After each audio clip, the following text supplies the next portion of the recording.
What is good, Sham fam? So today's video, I had been trying to figure out what tips and tricks to put together to help the casual player transition over to competitive COD. And instead I decided I was just gonna make an all-inclusive beginner to intermediate guide that has all the tips and tricks that I can think of for you guys to learn and to be able to step foot into that competitive scene and start competing and learning what you need to hold your own. Now this guide is for those beginners who just started playing competitive, want to get into competitive Call of Duty, or maybe you already know how to play competitively and just want to see if you learned something new.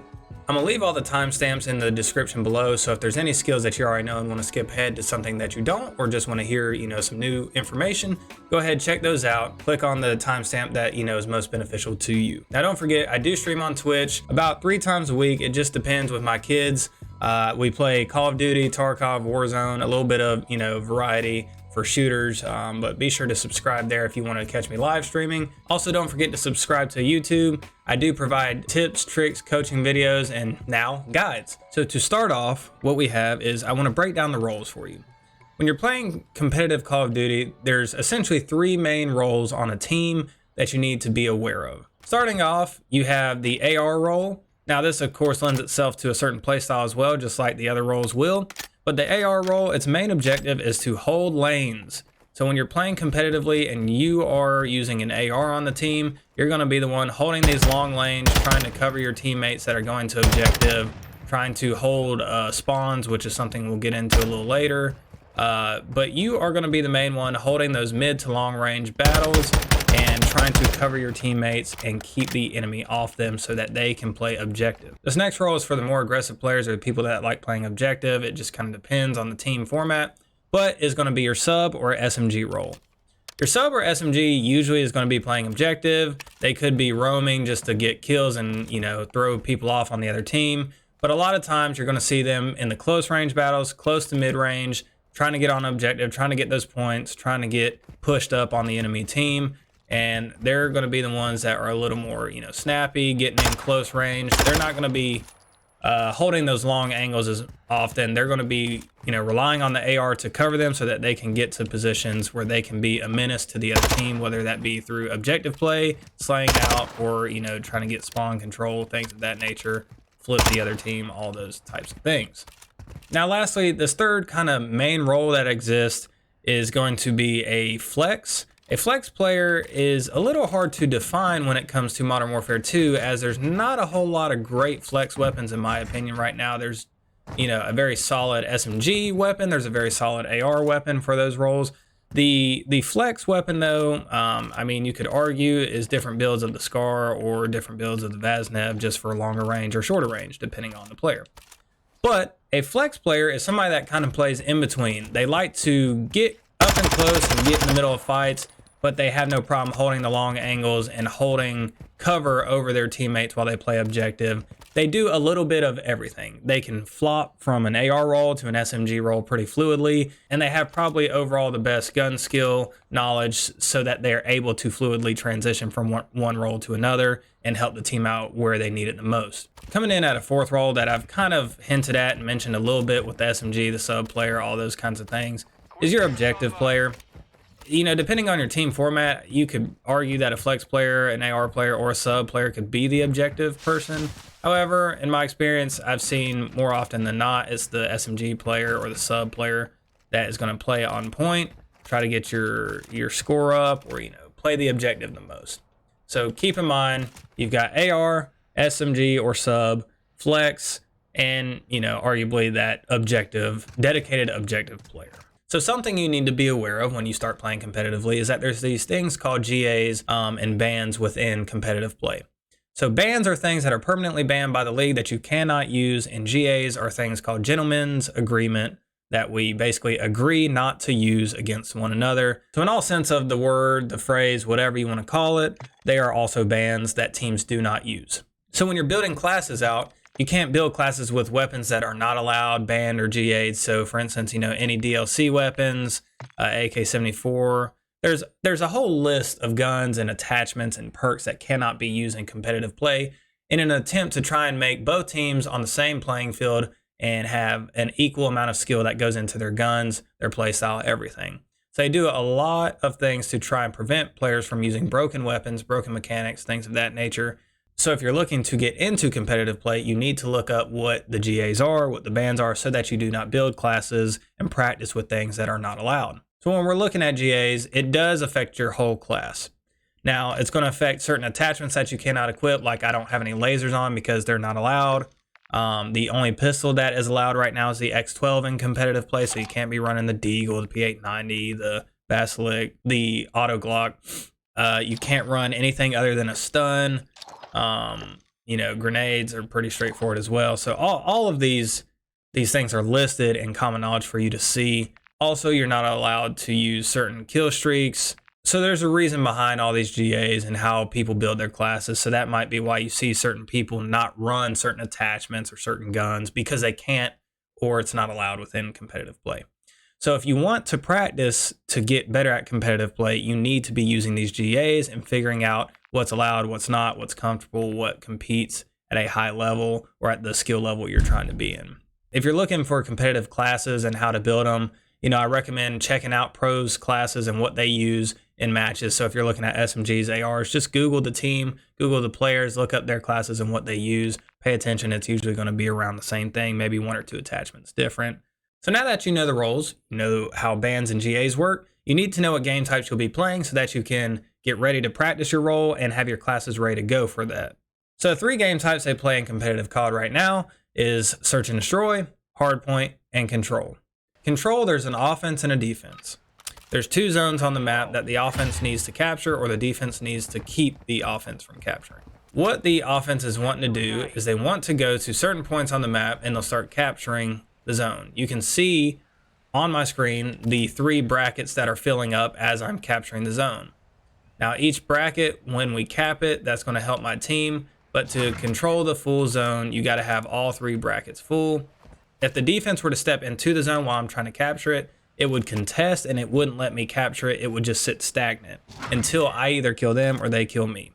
Now the defense can reset 1 bracket that has not been captured. So the first 2 brackets that I've captured, they could not reset. But the 3rd bracket, because I haven't fully captured it, they could kill me, get me off the point, and then reset it so that I don't have any progress on that 3rd bracket. If you kill the other team 30 times, basically deplete all of their respawns, you will also win the round. Now you play first to 3 rounds, and whoever gets there wins the whole match. Now if it does go into overtime, and it's tied 2-2, for that last round, it will give defense to whoever has the most ticks captured. So if your team, captured as many points as possible and you had just 1 more of those brackets captured, then you will end up getting defense for the last round.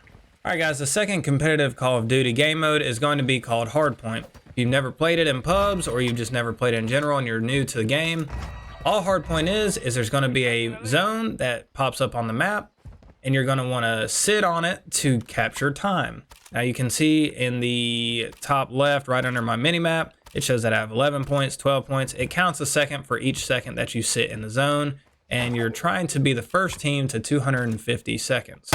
Now, keep in mind, just like Control, if 2 players from opposite teams are standing in the zone together, then it will contest the zone and it will not let either team capture points. Now, keep in mind, if no player is on zone or it's contested, neither team will be capturing points, but the game timer that you can see right under the scoreboard on the left-hand side will keep counting down. So the goal is to either have the most points by the time the game is done, or the first team to 250 points wins. More often than not, you're going to see teams get 250 points rather than just wait out the time. There is set rotation, so you will see the zones move across the map once the timer is down for each hill. So you see there's 13 seconds left on this hill. Once the timer runs out, it's going to rotate to a new position that it pops up on the map right there. But if you memorize these rotations, you don't have to wait on it to tell you where the next zone is. So just kind of a rule of thumb, and it's not a perfect rule, but something to help you out if you're playing Hardpoint and you've never done it or you don't know the rotations, is if I'm on one side of the map, like this zone, and there's 40 seconds, so I clearly can't see the next zone, I should keep in mind that usually hardpoints jump from one side of the map to the other. So they're not going to jump from right here and then go into this room or something. The next hardpoint's going to be somewhere on the opposite side of the map. So I'm just gonna guess, if I didn't know, okay, this is the opposite corner of the map from that point. So it's probably gonna be over here somewhere. So let's just see where this next point goes. So if I didn't know the actual point, this would have been a pretty good starting point. Now, like I said, you can memorize where they actually are and you would know where that is already and you'll just run straight to it. But that's a general rule of thumb to help you out. If you don't know the rotations, it's usually going to be on the opposite side of the map. So, you can rotate early and get your team set up for success. But that's also something we'll talk about a little bit later. So if you didn't know the rotations by heart, you could at least kind of guesstimate where they're going to be on the map by going to the opposite side when you think you should start rotating. But rotations and capturing spawns is something that we will be talking about either a little bit later or in a separate video. So just stay tuned. For last game type, you have search and destroy. Now this is a classic that I feel like if you've played Call of Duty in the past, you gotta know how to play search and destroy just a little bit from classic titles to now. If you've never had experience with search and destroy, there's two teams. One is the attacking team, one is the defending team. So with search and destroy, it's a little different than respawn game types like Hardpoint and Control. With this game type, you only get 1 life per round. So the attacking team has 2 objectives that help them win. They can either plant the bomb and guard it till it explodes and they win the round, or they can kill every player on the enemy team and win the round. The defense has the opposite objectives, and they also have a third way to win. Basically, kill all the opposing players on the attacking side, keep them from planting or defuse the bomb, or just wait the timer out and make sure they don't all die and the bomb's not planted. If that happens, the defense wins. This game type's a lot more intense and a lot more head-to-head. It plays like traditional style games like CSGO, things like that, just on a Call of Duty scale. So with that traditional 4v4 or 5v5 feel of, everybody has 1 life, let me try and play a little more reserved since I can't just run and gun, die, respawn, run and gun, die, respawn. So a lot more strategy that goes into play with each one of these rounds. So guys, that's it for the very basic beginner information. This next part is going to be for the intermediate players or the intermediate skills that you need to know if you want to be competing and learning Call of Duty competitively. So if I've helped you so far, be sure to hit that subscribe button down below. Really appreciate any and all support. But without further ado, let's go into the intermediate skills. So guys, one of the first things, and it may seem pretty, obvious for this intermediate portion, but it needs to be talked about, and it is a skill you need to be learning and understanding if you want to play competitively really in any game, is how to hold lanes efficiently. So this is going to be a lot more for your AR players. However, it doesn't mean as an SMG player, a sub, a flex, whatever, that you won't have to do this at some point. So each Call of Duty map in comp generally has about 3 main lanes on it. If you've ever looked at the map before, you know what I'm talking about. So if you look at the TAC map, you've got 3 major lanes from spawn. So we have our mid lane, that would be a left lane over there, and then a right lane. Now, yes, you have verticality in each building, but that's one thing you need to keep in mind, is that there's 3 major lanes you need to be watching or keeping in mind.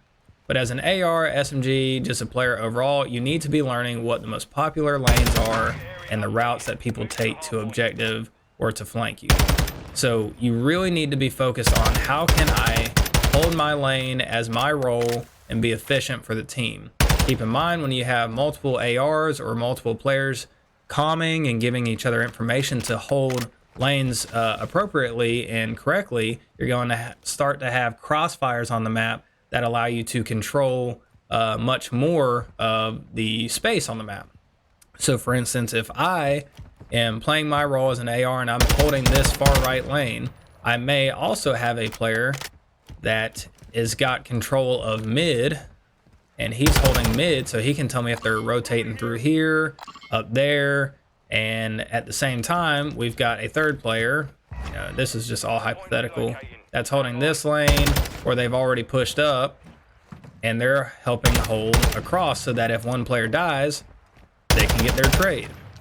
That's just kind of a basic breakdown. There's, mainly 3 lanes on each map. If you ever want to, take a look, you can always screenshot these TAC maps and practice with them to see what is the most, useful lane, or where should I be holding on the map at all times for different objectives. This is something that you start to learn and watch other players do and see, okay, where do they stand to hold majority of that lane or that map, and how is their team set up to hold crossfires. So that brings me to my second point that kind of goes hand in hand with holding lanes, is communication. Now, once again, if you're playing solo, this is going to be very difficult because randoms don't tend to talk, they don't tend to use their mic, and when they do, the communication is not very efficient. But you need to be learning different callouts on maps, different callouts on the objective for each map. Now, there are plenty of videos out there that teach you every single callout that the pros use or that is commonly used on maps, such as this one. This would always be called Xbox because it's got an X on the box. So if a enemy player's approaching this and I see him from down that lane, I may yell out, "There's one pushing Xbox." Now, you may hear things such as P1, P2, P3.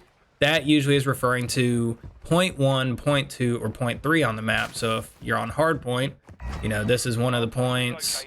The point we were watching in the middle over here when the game started, this would be point 1 or P1.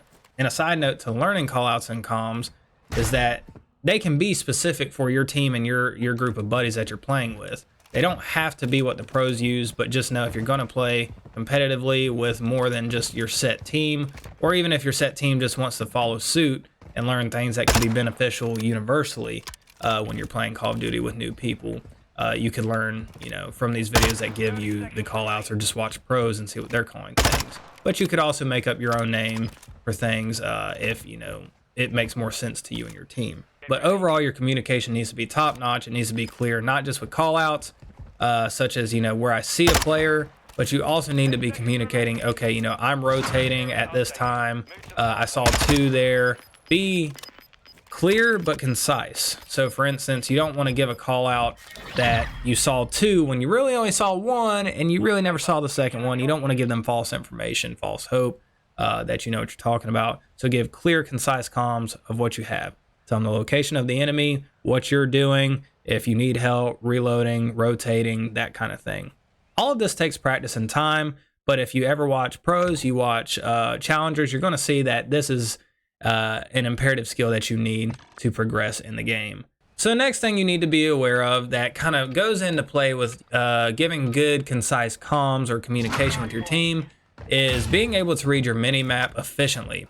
So you can see at the top left, the main thing you want to do is, if you haven't already, change that to a square. So if you don't know how to change your mini-map to a square, go to interface settings, change mini-map shape to square, mini-map rotation, keep it on unless it makes more sense to you to have it not rotate, but more times than not, you're going to want to keep that on. And also I recommend dropping both of these down to 0 as it brings your mini-map as close to you as possible, so you don't have to look as far left to see the information. You can just kind of glance left and see more of that information. It's just kind of a slight helpful tip. A lot of people think reading the mini-map isn't something that's super important anymore, just because, if you're playing competitively, there's not going to be UAVs going through the air, and pings don't generally show up in the same sense that they used to. So one thing I do want to point out is that there is a ping system that your teammates could be pinging something to try and help you out that will show up. Most time I don't see a lot of players using that just because they're using good communication and each player kind of understands the map for callouts.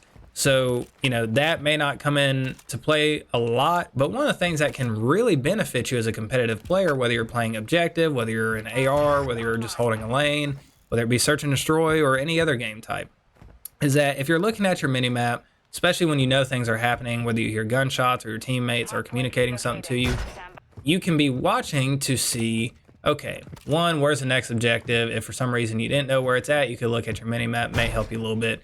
But if I'm on objective and I'm watching this back door, for instance, and I see on the radar that my teammate is in this corner watching this door because he's communicated that with me, or I can see his arrow pointing that way. Well, I know if I'm shooting and he doesn't have the best comms, he can't get it out in time, or I just need to react because I'm in pubs with randoms, if I'm watching this door and I'm paying attention to my mini-map in my peripheral vision and I see his arrow disappear, odds are, they didn't come from these 2 areas because I'm watching them. If I saw him get deleted and he doesn't give me the call out, I know I need to either turn around and look this way or turn around and look this way. So now I at least have a chance to instantly react. Okay, he goes down, I can watch one way. If I check here, don't see any gunfire, don't see somebody that's pushed in, I immediately know it's this spot over here. So keep that in mind. It's a skill that kind of helps you be intuitive and helps you figure things out on your own without the communication there all the time. Now that we've covered all that, we need to cover spawns. So in competitive play, one of the most pivotal things you can do is control a map by having cross angles, good communication, things of that nature, but also forcing the enemy to spawn in a certain part of the map. So for instance, if my team is if all 4 players are on this side of the building and there's no enemy players with us, we have control of this side of the map. Just to give you a general sense and idea of how the spawn system kind of works in competitive and based off player positioning. Granted, this isn't 100% because you may have players out of position or in the wrong place that causes a weird spawn or a weird split with spawns. But if my whole team is back here and I'm on point, that means we have control of this back side of the map and there's no enemy team there. We're gonna keep spawning like if I die on point and no enemy team has pushed back here, I'm gonna keep spawning relatively in the building or back here or close to point so that I can get back quickly. Now, that's important because let's say I'm trying to rotate to this next spawn or this next point. If I'm here and I'm the only one here and the whole enemy team's around me and my team is way behind that building and I die, we have no control over our spawn or over the map. So I'm gonna keep spawning way behind that building or way on the opposite side of the map, and it's gonna take me longer to get to point.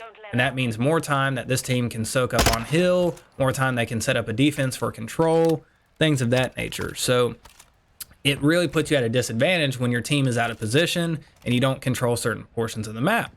So with spawns, you need to be thinking ahead. All right, we need, for the next point, we know is over here, it just pinged. So we need to be rotating to get not just control of the point, but we need to be getting control of spawns. Now, you usually have a player or 2 designated to be doing this.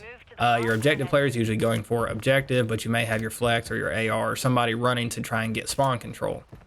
Now, other teams are going to be doing the same thing, so you got to win your battles a lot of times. But now, if I get back here and my team was following me and they're on point and I stay back here and I keep any enemies from taking me down, then we're going to hold spawn control.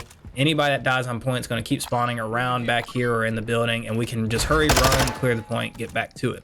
So, you know, say we get control of this and we have 3 players back here or, you know, kind of spread out around this area, and I'm on point capping this next section. The number one thing you don't want to do as as a teammate is, if we're capping point, we've got 2 other people back here and that 4th guy. As the 4th guy, you don't want to be taking battles like over here and pushing way up and pushing through mid and, you know, pushing way on the other side of the map, because now what you've done is if people die on point, you may actually pull your teammate to spawn on the opposite side of the map when you really weren't intending to. So in your mind, you need to kind of keep an idea of where the midpoint of the map is, so to say, so that you can try and keep control of spawns. So if I'm looking at the TAC map right here, you see the halfway mark. We don't want to cross past here ideally, and we really don't even want to come over here to the outskirts. We just want to watch it from the back and the side, and maybe even inside, but we don't want to come past the halfway point or to the opposite side of the map if we don't have to. That will keep us spawning back here for this point. Now, obviously, where this next zone rotated, you may want to, early on rotate over here and get control of this back side of the map so that you're all spawning close to this point. And once this point's active, you don't want to come past this halfway point again, and you really don't want to come over on this opposite side of the map either, so that your team can keep spawning in this general vicinity and be as close as possible to the point, get you as many points, and be there for trades. Guys, if you enjoyed the video or you learned something that you didn't know, maybe you already knew it and you just appreciate us coaching and giving back to the COD community, hit that subscribe button below. I do try to stream about 3 times a week, just depending on what my family's doing. I do stream Warzone, Modern Warfare 2, and some other shooters from time to time. So tune in, show some love. If there's something you want me to go over in a future video, please let me know down in the comments below. And don't forget to follow me on all social media platforms. But until then, guys, I'm out. I appreciate the love and support you guys have been showing, and have a great and wonderful day or night wherever you're at.